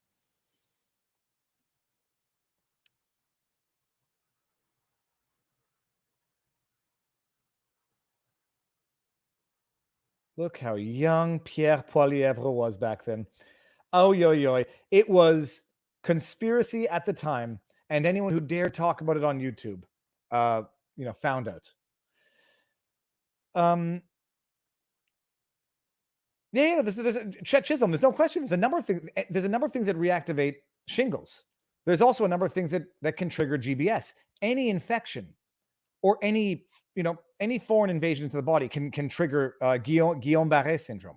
So it's the thing is this: if you allowed the discussion to happen, people would actually realize that any viral infection can actually trigger shingles or GBS. Any viral infection can trigger GBS. I happen to know this from family experience. We had someone in the family who got GBS. It wasn't as a result of any jab or anything. It was well before, but it's a known fact. And in fact, if you go look at any side effect of any of these medical interventions, these are just known potentials. So if you even have the discussion, you might demystify what some people are going to think, oh, it can only strictly be as a result of the Fauci juice. Well, no. Any viral infection can trigger shingles, can trigger GBS, can trigger a number of things. We know they're lying. They know they're lying. They know we know they're lying. We know that they know that we know they are lying, and they still continue to lie. Alexander Solzhenitsyn. It's a good expression. And then you have to make sure not to get caught retweeting bunk, false, fake stories. There was one involving CTV News and the monkeypox. It turned out to be a fake headline, fake news, and anyone who retweeted it will now get accused or blamed for having retweeted false information. Speaking of which, by the way, anybody watching W5 tonight, they are going to be issuing a correction. Hopefully just a proper retraction and correction for what they mentioned about me in their previous report on W5. So I just hope it's making right of what I hope was just a mistake. And I hope it's not just going to, I hope they're not going to try to find a way to jab and needle even in their correction. I'm told that W5 will be issuing a correction tonight on their broadcast. So everyone give it a watch. I'm going to try to record it. If anyone out there can record it, please record it and then tweet it to me so that I can hear the correction. I'm not going to make a wall of shame like James O'Keefe. I'm not going to have the alpaca thingy thing, but I am just going to be happy that my good name will have been preserved, and all it took was a little bit of diligence. The price of freedom is eternal diligence. Okay, so there's that. What else is there? There was something else on the Twitter that I wanted to get to. Yeah, this was Hailey Bieber 3 months ago. I don't want to go. I mean, it's just can't even talk about it. Can't ask questions, and the suppression of freedom of speech, the demonization of ideological adversaries has become morally virtuous. And may we live to see the day when it's not cool to stifle free speech, and where it's cool to love free speech and let people say things even if you don't like what they have to say. And I corrected myself here. Michael Tracy, in a sassy tweet, said the funniest part of Jan 6 was definitely when Trump told the crowd, "We're going to walk down to the Capitol. I'll be there with you." And then he went right back home to watch TV and tweet. And I hadn't seen that exact quote, but I said I didn't think he had said quite that. But it turns out that's quite literally, at least verbatim, what is in the transcript of his speech. But I did say, probably for the best. Apparently, merely being present on the Capitol would have been a criminal offense. Ryan Kelly is now learning that. But I did correct myself because Michael Tracy is right. I was inaccurate, and I have to correct it, and publicly so. Apparently from this is from his speech. It says, now it's up to Congress to confront this egregious, yada, yada, yada. And after this, we're going to walk down, and I'll be there with you. We're going to walk down. We're going to walk down. Very important to correct when you are not 100% correct, or when you're wrong. Okay. Let's just see here. There was another thing to discuss on the day. Making sure for context. I'm not playing Camacho. Camacho got copy claimed on my second channel. I made a meme, and that got claimed. So Jack Posobiec put this up, and Jack Posobiec has proven himself to be quite reliable. Put my headphones on. But I still like to trust. Are we looking at the same thing here? I still like to trust and verify. Trust but verify. So Poso, my pillow guy Poso, promo code Poso, put up this soundbite of Joe Biden talking yesterday. And I heard it, and I said, I need to be sure about something before I retweet this. This is what Poso clipped. Admit to you, you know, I have to admit to you, a lot of us elected officials have been in office for a while. A lot of elected Every once in a while, something you learn makes you viscerally angry. Like if you had the person in front of you, you'd want to pop them. No, I really mean it. You know, I have to admit to you, a lot of us elected officials have been in office for a while. Every once in a while, something you learn makes you viscerally angry. Like if you had the person in front of you, you'd want to pop them. No, I really mean it. I heard that clip, and I said to myself, surely the next sentence out of his mouth had to have been, but no, violence is never the answer. That would be wrong. You should actually fight those primal urges to the extent that you even have them. I got to tell you something. I get plenty angry about some politicians. I never have the fantasy of popping them. I never have the fantasy of carrying out any act of violence. And this is not to say like maybe it's because I'm a sissy. Maybe it's because I'm a baby, and I'm a beta male. But no, Joe, I don't have that urge. But I said I heard this, and I said no. The next sentence out of his mouth had to have been, "But no, you can't do that. That's not how democracy works. That would be terrible." So I had to go find the soundbite in its entirety, and I did. And Poso did not betray me. This is the clip in its entirety. Well, the relevant portion in its entirety. You know, I have to admit to you, a lot of us elected officials have been in office for a while. Every once in a while, something you learn makes you viscerally angry. Like if you had the person in front of you, you'd want to pop them. No, I really mean it. There are nine major ocean line shipping companies that ship from Asia to the United States. 9. They form 3 consortia. These companies have raised their prices by as much as 1,000%. So everything coming from Asia, they get 90-some% of it, the stuff coming from Asia. They've raised it by 1,000%. That's why I called on Congress to crack down on their foreign-owned shipping companies that raise their prices while raking in just last year $190 billion in profit, a 7-fold increase in 1 year. 7-fold increase, 190 billion. The Senate passed legislation. I'm hopeful the House is going to act soon to crack down on these companies, as I've asked, and lower the cost. And I'm grateful to 2 Californians, Speaker Pelosi and John Gerardi, for leading this effort. You know, and we've passed legislation. I hope it gets by. And if it doesn't, I might just get so angry that if I had one of those politicians in front of me, I would just pop them. It's actually worse in its full context. This is why what's interesting is sometimes you can take things out of context and they're actually not totally innocuous, but justifiable in context. Had the second half of that sentence been, sometimes you want, but that's not how we do things in America. That's not the American way. That's nothing I would promote. You pressure your lawmakers, and you never what's the word I'm looking for? You never fall victim to the urge. That might have attenuated the first half of his statement, although I think it would still be reckless in today's political environment. In context, it makes it even worse. Sometimes you just want to, they do something, it's so bad, you just want to, if you had them in front of you, pop them. These companies are making record profits. These shipping companies, this consortium, and I put something to the Senate, and if it doesn't pass, well, then it just went from being a reckless statement to actually being potentially a veiled threat. A dog whistle, if some people are interested. In context, it's actually worse than snipped, where he might have said something to attenuate the improper nature of the prior statement. But no.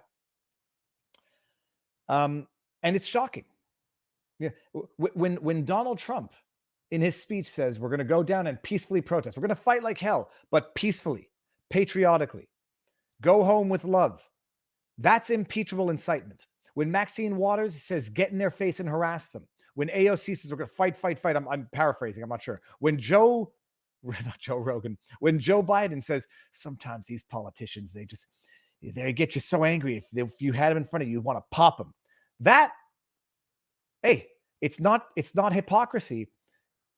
It's not even a hierarchy. It's politics. It's terrible. It's terrible. And in context, it's even worse than what I thought it was originally, because not only was it not attenuated, it was aggravated. It was exacerbated. This is another point on the substance. It's the government's fault everything comes from China and not made in the USA. Yes. You imagine this, reliant on foreign countries for essential raw materials, for electronics, for medicines.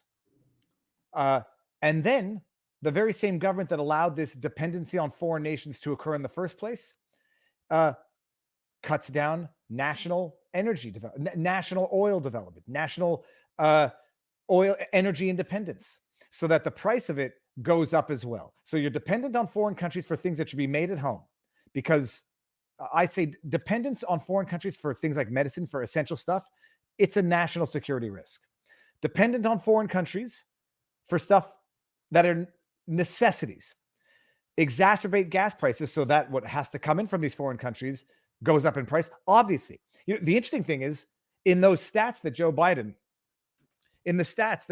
cited, on the one hand, he goes from percentages. He says something went up 1,000%. Then he doesn't use a percentile to compare another stat. He just says profits went, he just goes for a dollar figure. they made 190 billion, whatever, sevenfold. So the 1,000% increase in cost, apparently, even if it's true, only resulted in a sevenfold increase in profit, doesn't mention the increase cost of doing business. I mean, this is the way statistics lie. Hold on, I want to hear it again, actually. I want to hear it again because I'm going to stop it and just, critical thinking and critical analysis and how stats can be used to lie. Okay, let's go back here. I don't need to hear the pop. You'd want to. Yeah, I really mean it. Here, listen. There are nine major ocean line shipping companies. By the way, the 9 major line ocean shipping companies are probably responsible for 90% of the global carbon emissions and pollutions out there. Set that aside for the time being. You could take away all the cars in North America. It would have not even a dent on global emissions because of these freight liners, but set that aside. Discussion for another day. That ship from Asia to the United States. Why is that, Joe? Why are we and that's not just true of the United States. It's in Canada too. When the pandemic first hit and I realized what amount of our medicines and the raw materials came from foreign countries, not just China, India, foreign countries on whom we are dependent for necessities, essential supplies, it immediately woke me up to the sad state of Canadian and American dependency on foreign interests for our own national security. 9. They 9. formed 3 consortia. Fine. These companies have raised their prices by as much as 1,000%. Okay, so they've raised their prices by as much as 1,000%, which does not translate into 1,000% increase in profits. So there's a reason for that, and that's because they've raised their prices because the costs have gone up. So they've raised their prices 1,000%. Okay. So everything coming from Asia, they get 90-some% of it, the stuff coming from Asia. They've raised it by 1,000%. That's why I called on Congress to crack down on their foreign-owned shipping companies that raise their prices 1,000%. while raking in just last year $190 billion in profit. So by the way, you notice it may not even be relevant. It might not prove what I think it might prove, but just notice how he went from they increased their prices 1,000%. Their profits didn't go up 1,000%. And that's why Joe Biden here, or whoever wrote his speech, went from a percentage increase in costs to just a dollar figure, which will be shocking because 1,000% increase in price is shocking. But if it only represents a 7-fold increase in profit, that's not quite so shocking. What would be more shocking? Throw out a massive number that no one knows what to compare it to. And then that's exactly what they did. 1,000% increase in pricing and profit. 190. 7-fold increase in 1 year. Wow. 7-fold increase. How much have cost of goods, cost of doing business gone up, Joe? How much has oil gone up? How much has the costs of their business gone up in the last year to justify this? What does it say? How about suffrage shenanigans? Hold on a second. What is this? Oh, I can see that. How about suffrage shenanigans? I'm not sure what that means, Rick Slingerland, but thank you for the chat. So 1,000% increase in costs, $190 billion in profits, 7-fold increase. 190 billion. The Senate passed legislation. I'm hopeful the House is going to act soon to crack down on these companies, as I've asked. Crack down on these companies, or Joe. Now I'm no economist. I'm just a lawyer. Or maybe look to bringing back manufacturing of essential stuff so that we're not neither U.S. nor Canada are reliant, are dependent, utterly dependent, to the risk of our own national security on foreign imports, maybe. But but the strategy there, by the way, it's so subtle, the manipulation. You go from percentage increase to dollar figures, which you don't know what it compares to. Then you throw in the 7-fold, and all of that in the context of you get so angry with politicians sometimes that if you just had them in front of you, you just want to pop them. And what was the context of that statement, that incitement to violence this week? Most people know. Monetization is back on, people. Monetization is back on. Screenshotted. Let me just get a screenshot with the time. The price of freedom is eternal vigilance. Okay, so what else? Anyone got any questions in the chat? Let's get some questions that are not necessarily super chat. And I'll see if I can get them. Did I miss anything that I had in my Twitter running diary? So that was Joe Biden. Joe Biden. Let me see what else I got in my stuff. It's at some point, even the administrative state, I think at some point they're going to, this is going to affect everybody at some point. This grotesque incompetence. And I know people like the Great Reset, this is part of the plan and yada, yada. And, it might very well be part of the plan of the idealist vision of the future of these people. But at some point, it's going to affect too many people. And you can parade around these primetime kangaroo court show trials. But the average American has lost a month and a half of salary. And that should irritate everybody. Unless, you want to pull a George Takei and say, well, that's the price I'm willing to pay to keep my ideological adversaries out of power.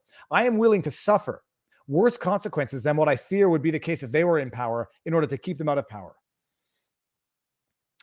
Okay, we're going to see what happens with the YouTube. I'm going to stay on that. Tracy was right for his speech, although I think the underlying point was, I'm not even showing that, not showing that. Justin Trudeau, why don't we have the right to self-defense? But thank you for raising the debate. I think you've sensitized a lot of Canadians and Americans to the insane state of the right of self-defense in Canada.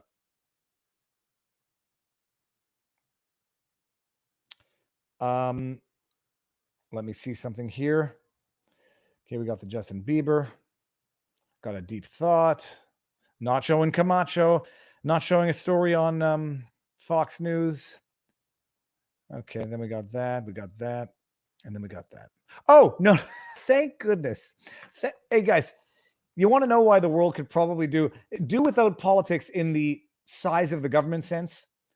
Listen to what we're doing in Canada, people. This is gloriously stupid. It is like, it's something where it's a thought that only idiot politicians who need to justify not only their own existence, but their further need could come up with something so stupid. Because apparently there are some politicians who still believe people are unaware that smoking is bad for you and smoking is addictive. Apparently.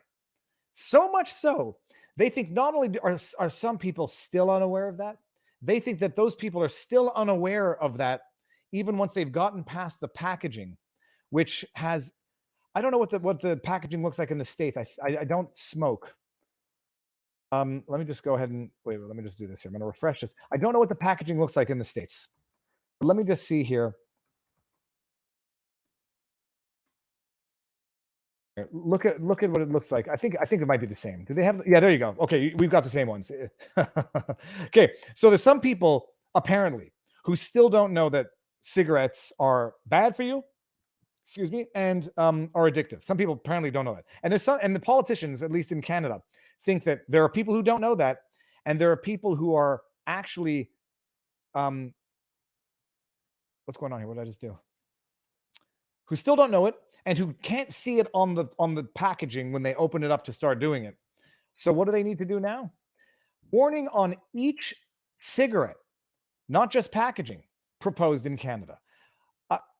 Canada is poised to become the first country in the world to require that a warning be printed on every cigarette. To be the first country in the world or the first person in the world, it's not always a good thing. Like, you could become the first person in the world to impale yourself on a Coke bottle that you put dry ice in and shook around. You could be the first person in the world to actually impale yourself on a plastic Coke bottle. You wouldn't want to be the first person in the world to do that. Canada's poised to become the first country in the world to require that a warning be printed on every cigarette. You might not want to be the first country in the world to do that because that might make you an idiot. But I'm printed on each cigarette. Wait until, if they mean printed as in you smoke the part that's printed on it, wait until you find out one day that smoking the printed part is even worse for your health than smoking a cigarette. Addictions minister. I didn't know we had an addictions minister. Caroline Bennett says the proposed measure is meant to reach more people, including youth who often share cigarettes and don't encounter the packaging. Oh my. You think that people Don't encounter the packaging. I don't smoke and I encounter the packaging. It's on the ground. It's at bus stops. It's on the street. It's in the garbage. A consultation period. A consultation period. They are making work for themselves through the dumbest initiatives on earth. It's set to begin Saturday. 75 days consulting. How much does Caroline Bennett make? Hold on. Let's just Caroline Bennett, Minister of Health, salary. How much does she make? Caroline Bennett net worth is estimated. I'm sorry. Net worth $5 million. Career, family physician, politics, yada, yada. Hold on. Oh no, what did I just do here? What did I just do? What's her salary? What's her salary? 180 to 450. Oh, Bennett's salary ranges from 150,000 to 450,000. 180 to 450,000. Okay. Oh, now I've messed up the story here. Boom shakalaka. They're paying themselves handsomely to create committees to print on each cigarette a warning, because that's needed. Now we're going to set up a consulting period of 75 days where this is going to be her number one project, by the way. Caroline Bennett is now her mission in life now is for the next 75 days consultation to hear what people think about printing warnings on each individual cigarette. You know what I think would be even more effective than that? Tattooing from birth. Everyone should be tattooed by the government that says smoking is bad for you. And so that they'll never forget. In fact, get them before they even get addicted. That way, it'll be a deterrent to even ever do it in the first place. Preposterous. Oh yeah, meanwhile, they collect the taxes on the product too. But they need to do that for the healthcare system. It's the tax that smokers pay, which was the same rationale to justify a vax tax, because people who are so unhealthy that they smoke, they should pay a tax into the system that they're going to probably be more likely to use. So should the unvaccinated. They're going to do a 75-day consulting period to see if they should print warnings on each individual cigarette. Because and it's damned one way or the other. The only way they can do this is either they individually wrap each individual cigarette with a wrapper that has a warning on it, or which would be waste. I mean, it would be garbage. It'd be bad for the environment. Or they print something on the cigarette that you are then supposed to smoke. And I would just hope it's a healthy ink to smoke. I mean, it's Gamacho. It's Gamacho level idiocracy. Okay. In Chile, we have these stickers that go on every packaged food about high calories, high sugar, etc. You ask anyone, what do the 4 labels say? No one will be able to answer. No one cares about warnings. That's interesting. No es nada, which means no is nothing. I don't mind the calorie stuff, but this is this is where I'll say, like, I don't mind that because I'm interested in calories. I do find it a little invasive when I go to the States. Those many times when I go down to the States and you go to order a steak and it's like, it says 1,200 calories. That's a little, requiring it by law on menus, again, gets a little too much in my face.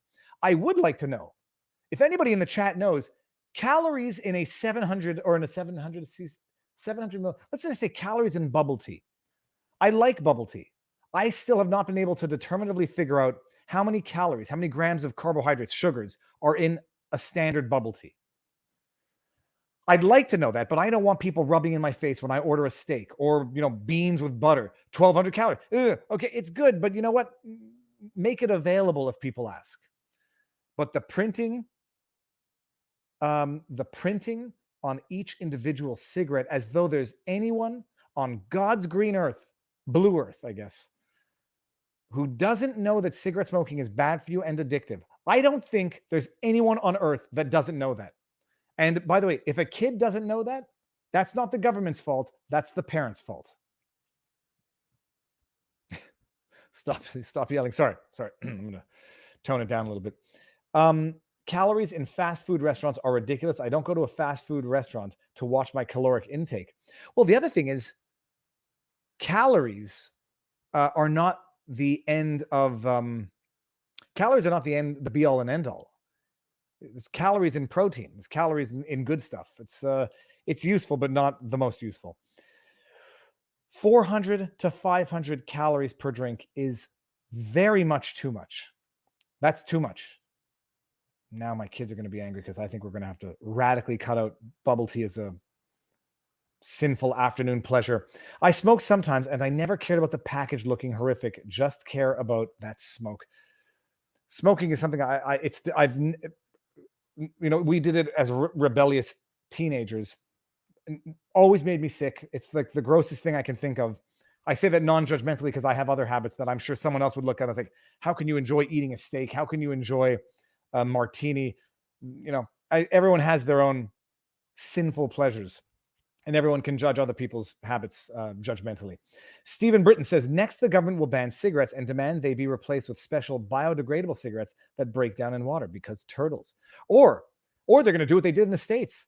Ban certain flavor cigarettes because those are more popular with kids and minorities. And this is actually what the Biden administration had used as a justification. Let me pull it up so no one thinks. When I talk about the soft bigotry of low expectations, ban menthol minorities. Ban menthol. You guys think I hate that I know certain things. I hate because it makes me feel like I might actually get blackpilled at some point. FDA agrees to ban menthol to protect African Americans. This is from the AMA.asnat.org. Washington, D.C. Today, the Food and Drug Administration announced that it will promulgate a rule banning menthol cigarettes. I covered this back in the day. Finally responding to a citizen petition submitted to the agency in 2013 by 19 public health organizations. The FDA overdue response to the petition was prompted by a lawsuit filed by the African American Tobacco Control Leadership Council, yada, yada, yada, yada, yada, yada.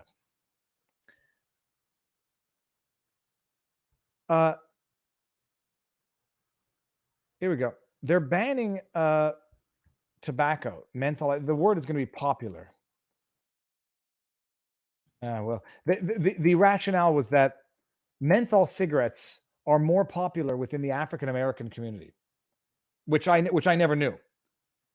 So they're going to ban it to protect full-grown adults who can make their decisions on their own without the help of the government. And the government thinks that they need to protect. If menthol cigarettes are more popular with the African American community, that would seem to imply that regular cigarettes are more popular with the Caucasian or Asian community. So why would you ban what one minority group wants when it's just as unhealthy as what another group wants? Some people might call that soft bigotry of low expectations, or just bigotry. They're banning menthol cigarettes because they're more popular among African Americans. So they're going to go make African Americans smoke regular cigarettes. Okay, they're going to deny full-grown adults the product of their preference because the government knows what's best for minority communities, and the whites and the Asians can go smoke whatever they can go continue smoking what they prefer, which is not menthol. If it makes sense to anybody. Oh, someone just quoted from the FDA, so I can see that here. They banned menthol here in Sweden a few years back because children smoked it, but it didn't stop them from trying. Well, it's not. That was the other rationale, which is equally as offensive, because basically what they're saying is African American adults need as much government protection as children. I mean, that's effectively what it says, the policy, the motivation. So it's the FDA agrees to ban menthols to protect Black people. It's systemic soft bigotry of low expectations, or just systemic bigotry. But the other rationale to steelman it, the other justification is that menthol was more popular with kids. I was a kid. I can attest that was not the case. And by the way, as has been shown in other countries, it doesn't do anything. It doesn't actually deter children from smoking. Children are not smoking because they like the way it tastes. They're doing it because they're rebelling and they think it looks cool. So maybe instead of banning menthol cigarettes for full-grown adult African Americans, maybe get some of the Hollywood types to not glamorize smoking in movies so that it doesn't look quite so cool to young, impressionable children. Maybe. Viva, it's low-key noble. I would put that on a shirt, but I find it so offensive. It can't even be merchandised. It has to be forgotten. Oh. Okay, so that's it. I think we have nothing more here. That is what we have on the menu for the day. Let me see if I didn't forget anything else on the Twitter. Tomorrow night, I'm not sure if Barnes is back. I'm going to have to go speak with him and see, but otherwise we'll have a stream regardless. We got to the menthol Camacho. Packaging of the cigarettes. I don't want to get back to January 6th. I had thought that Benny Thompson had said that the documentary filmmaker was embedded with the Proud Boys. It was actually the commentator on C-SPAN who said it. And I think that's it.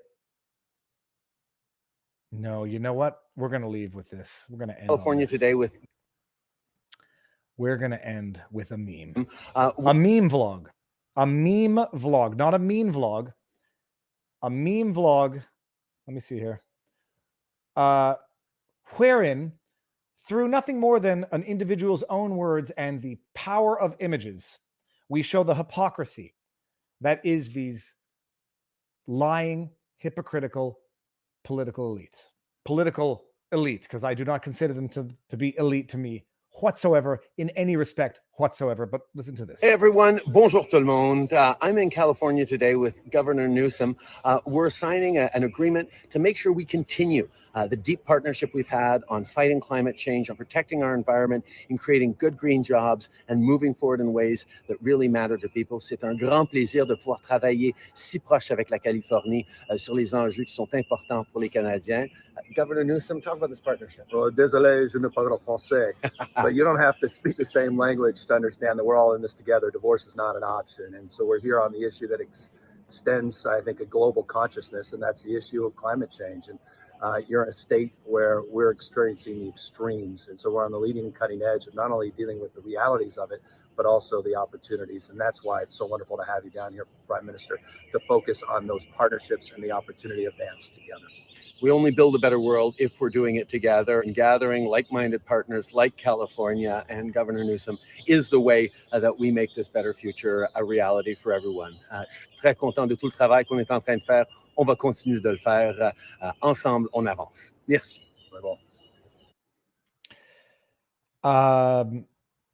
Just awful. What the heck was Gavin Newsom doing with his hands? I mean, I recognize. I gesticulate. Was he doing like Tai Chi while he was talking? Like in the God, I mean, he made like hypocrites. Justin Trudeau is literally gallivanting around the world on his private jet, government jet, not private jet as in the opulent private wealth manner, but rather in the wasteful carbon footprint manner.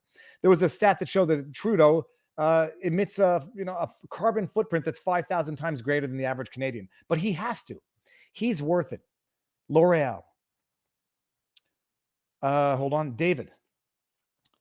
We feel like you do about courtrooms, but if you were asked to be a judge, prosecutor, or a witness against Trudeau Biden, would you return in any legal capacity to a courtroom? Not as an advocate. As a witness, I'd probably have no choice. And there was some discussion as to whether or not, if my video, if any of my documenting the Ottawa protest, if any of that video becomes necessary as evidence, as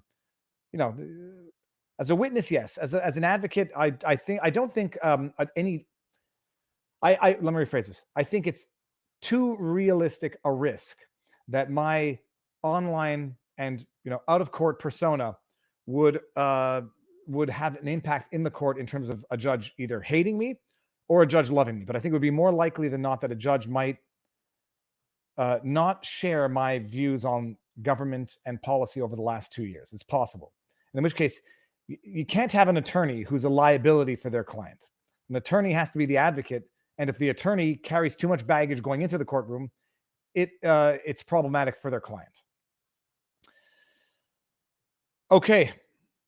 I'm going to go find Real Max Power and talk with him and get an Amazon affiliate link for that book so that y'all can buy it. And yes, Amazon will make money by the book being sold through Amazon. And yes, Amazon affiliate links give a kickback to the person.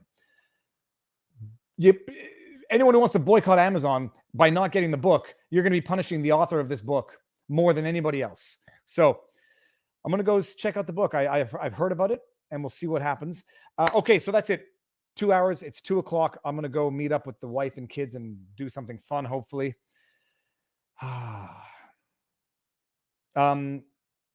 What was I going to say? See you tomorrow night. Thank you all for being here. You know what to do. Like, share, subscribe. It's a word of mouth for the spread of the channel because the YouTube algorithm is not necessarily favoring me anymore. Certainly not when... Doesn't matter. I'll accept Liz Cheney as an impartial participant if she'll let Nancy Pelosi's husband drive her to and from the hearings. And Republicans sent Jim Jordan and Banks to January 6th, but Nancy Pelosi refused them. Okay, and I believe that is it. Hold on. Yes, Candace Magnus. Live the day to the fullest. Purple Hearts. Agreed. God bless all. Have a nice weekend. Ms. Jamie, I agree as well. And I'm seeing some chats about the Nova Scotia incident. One day, maybe I'm going to find someone who can clarify that incident. I have a minimal understanding of it. Sent tweet Stanford criteria must read. Sent tweet Stanford cafeteria must read. Viva, you did Canada good with your coverage of the convoy. Hey, it was out there. I said it then and I'll say it now. If anything bad were to have happened, it would have been in real time. No one could have denied it or covered it up. It's going to be a testament to anybody who wants to actually know what happened. But what's the name of the book? The book is, hold on. The book is, there's a hashtag Trudeau is destroying Canada, but I don't think that's the book. Here, it's called Dr. Seuss-esque lampoon of our beloved leader. The Prime Minister stole freedom. Okay, I'm going to go create a link right now. People, I'm going to tweet it out. Go and enjoy the day, and I will see you all sooner than later tomorrow night for sure.